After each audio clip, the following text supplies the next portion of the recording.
Before you dive into your content creation with both feet, let's rewind for a second and assess exactly what this will involve and what it means to be a YouTuber.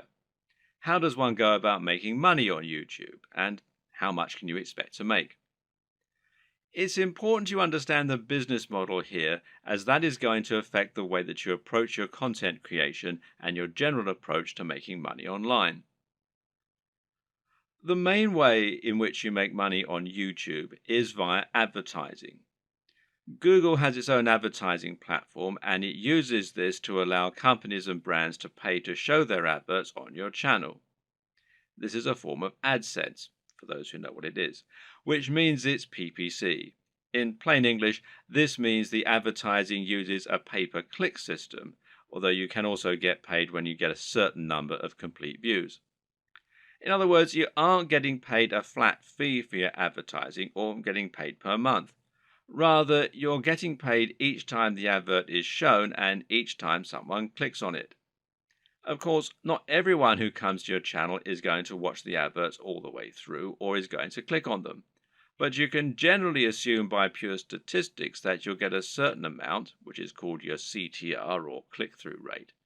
And this means that for every 1,000 views on a video, you're likely to get paid a certain amount on average. Now, this isn't very much, and to be honest, you're probably going to need hundreds of thousands of views daily in order to make a decent amount of money, and certainly if you hope to make a full-time living from YouTube. But it can be done, and you can get there, if you're willing to not only work hard, but also work smart. Advertising is just one option, however, and there are actually many more ways you can monetize YouTube if you want to. One great example is just to promote a product of your own and sell that. If you can create an ebook, a clothing line, or anything else, you can promote that using your channel and drive sales. And this will work very well if you can focus on that value proposition and promoting the lifestyle as we've discussed earlier. Don't have a product? Well, no problem. You can promote products other creators have made and earn a commission on the sales.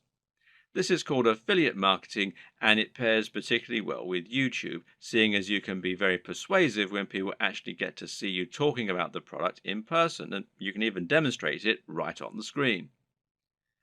And finally, you can try and get sponsorship deals.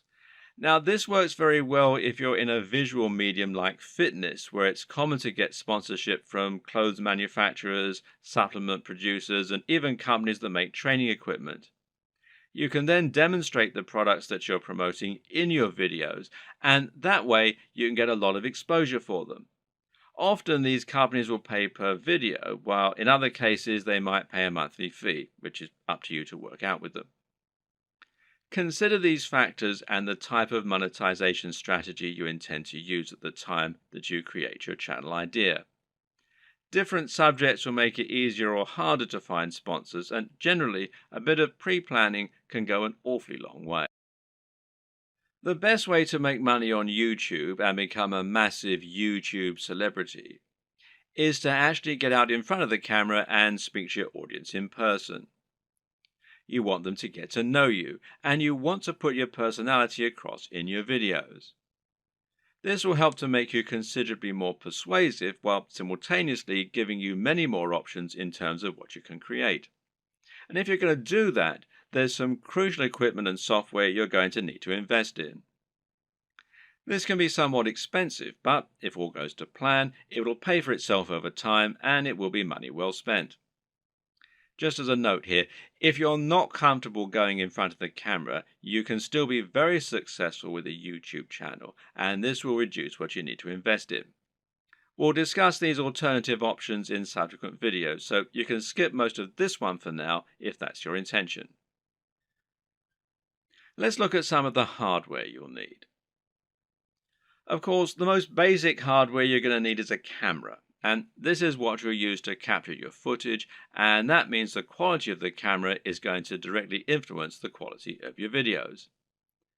There are numerous factors to consider in this case. One is the resolution, and here you'll need at least 1080 pixels. For now, most people still do not have a 4K display, meaning that you don't need a 4K camera, and 4K creates very large video files which are hard to move around and edit. But if you want to offer the utmost crispness and also future-proof your setup, then choosing 4K is a great option. Another option is your frame rate. Now, this will generally be either 30 frames per second or 60 frames per second. Once again, 60 frames per second is an optional advantage which will make your footage that much more attractive and give it an almost too real sense of fluidity.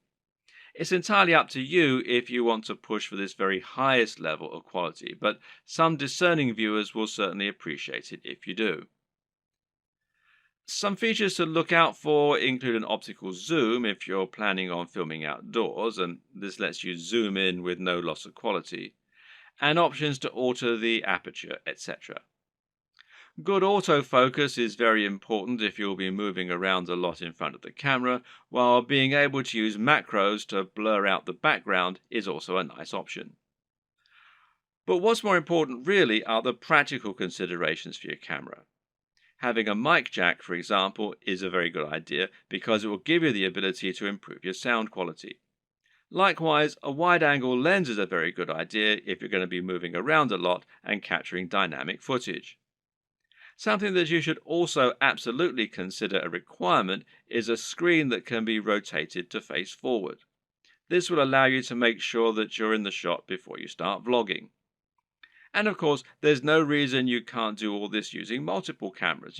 Many people will use both a GoPro for capturing more action-packed dynamic footage and then a regular camera for their vlogging. If you want to go budget, then you can get by using an iPhone camera or a Samsung camera on your phone, as long as it's a newer model. But if you're serious, then you should at least invest in a basic camera along the lines of, say, a Canon G7. Also important is to get a tripod. Is it possible to film without one? Well, sure, you can always balance your camera on a pile of books on top of an ironing board. But you'll find out that lining up good shots ends up taking a lot more time than you will be willing to go through on a regular basis if you take this approach. A tripod will thus save you a huge amount of time while also getting better angles, thereby giving your channel a higher quantity and quality of videos, which is obviously going to be a very good thing in terms of getting lots of views. Another thing to look for potentially here is a tracking head from the likes of Manfrotto, who also make tripods. This will allow you to attach your camera on top of your tripod and then let you perform panning shots and slow zooms. This is what will give your footage a much higher level of professionalism, and it's very important if you're planning on doing product reviews and want to feature slow pans of the items you're reviewing. These work by providing friction on a rotating pivot and a handle. You then gently push on the handle with just a finger or a palm, and the resistance will keep the motion slow and smooth as it gradually moves around the object in focus. It's important to use a manual focus during these shots rather than an automatic one. It's often said that the best lighting is natural lighting. To get a great shot, try to line yourself up so that you have a large window letting in natural light from the side. This will give you what's known as Rembrandt lighting, which is a professional and very flattering looking type of lighting. But while this type of lighting is highly desirable, it's not terribly reliable. You can't trust in natural light to always be available when you need it, and you can't limit yourself to only filming at certain times of the day. So you need to make sure you have a way to set up the perfect lighting when you need it. How are you going to do that? Well, with some kind of lighting setup. And a great choice is to get two soft boxes. Now, these take up a fair bit of space, but it's worth it as it will allow you to design your lighting however you wish and make sure that your subject matter is well lit and that your footage is clear and bright. Now, don't underestimate this. In fact, in many cases, it can be more important to ensure your footage is very light and very bright than it is to use a camera with a high definition. This will make your footage look more professional and more appealing to watch. Want to go one step further?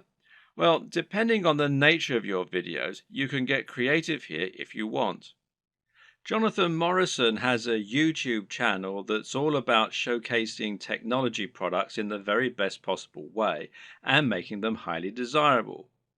This gets him a lot of views and helps him to sell a lot of affiliate products, which of course means that manufacturers are happy to work with him and to supply free products for review. One trick he uses to accomplish this is to use colored lighting.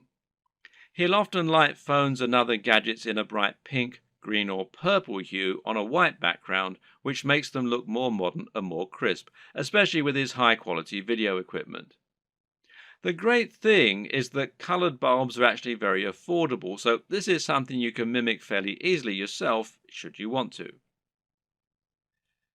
Just like it's important not to underestimate the importance of your lighting, you also need to ensure that you never underestimate the importance of your sound quality. If you want to make your video look and sound professional, then it's absolutely crucial that you have good quality sound and don't just get a muffled sound into a regular camera microphone from a distance. Things like acoustics matter, and even if your viewers don't notice the difference, they'll be able to feel the difference. Things like this make a massive psychological impact and can be the difference between a channel that has high production values and that people love to watch, and one that looks unprofessional and that nobody takes seriously. Fortunately, sound is a relatively easy thing to get right, and the best way to do this is with a basic external microphone. You can get a lapel mic, also known as a lavalier mic, easily enough, and then attach it to your phone or camera to record your audio at the same time. Better yet, find a high quality microphone that you can plug directly into your camera's mic jack. The Blue Yeti Snowball microphone is one of the most popular choices among YouTubers right now, and it is a very affordable option that will provide a crisp and clear sound quality very easily. As well as hardware, you'll also need to invest in some basic software and other intangibles. The most obvious thing here is your editing software, which you're going to use to take your footage and turn it into something that has a narrative structure and that's actually fun to watch. There are plenty of options here, which include Sony Vegas, Final Cut Pro X, iMovie, and Adobe Premiere with After Effects. Your choice will depend on personal preference, budget, and your computer. But either way, you will need a professional editing suite in order to make your videos look the part. This is what you'll use to cut and stitch together your footage, and it's what you'll use to add things like music and logos. There are numerous graphics you'll also want to add to your videos. For example, you'll probably find you need some kind of logo to overlay on top of your videos if you want to build a brand. This is important as it will help to ensure people know who you are and that your videos and content are from the same creator. A good logo should be coupled with a good name, and ideally, the two together should be enough to communicate everything new viewers need to know about your brand. If you get this just right, then people should be able to tell from those things alone whether they be interested in your channel and potentially subscribe with no further information.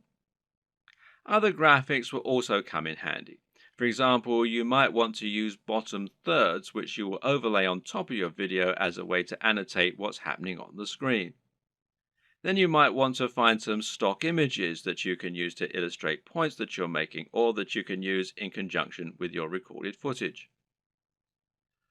On top of this, you'll need to look into video and sound for your videos. One important thing here is a video opener, which is a short clip that will play at the start of your videos and help you to further cement your brand while indicating that the video has started.